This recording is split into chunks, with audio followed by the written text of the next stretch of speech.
దేవుడు దేవదూతలను సృష్టించినప్పుడు దేవదూతల్లో ఒక దూత అయినటువంటి లూసిఫర్ ఎందుకు పాపం చేసింది? లూసిఫర్ దేవదూత పాపం చేస్తుంటే దేవుడు ఎందుకు ఆపలేదు?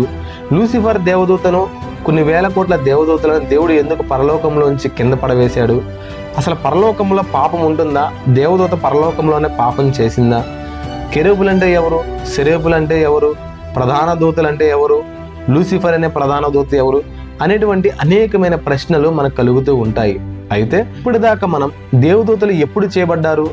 మొట్టమొదటిగా ఆకాశంలో సృష్టించిన తర్వాత దేవదూతలను దేవుడు సృష్టించాడు అని తెలుసుకున్నాం. దేవుడు దేవదూతలను ఎలా సృష్టించాడు? స్వచిత్తంతో సృష్టించాడు, తన నోటి మాటతో సృష్టించాడు అనేటువంటి విషయాలను మనం తెలుసుకున్నాం. కెరూబులు అంటే ఎవరు? సెరేబులు అంటే ఎవరు? ప్రధాన దూతలు అంటే ఎవరు? దేవుడు లూసిఫర్ పాపం చేస్తుంటే ఎందుకు ఆపలేదు? లూసిఫర్ ఎందుకు పాపం చేసింది? అసలు పరలోకంలో పాపం ఉంటుందా?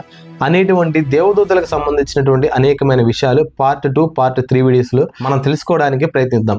Praise Lord, this is Jayaprakash and welcome to kingdom of God. Stay tune with spiritual question and answers.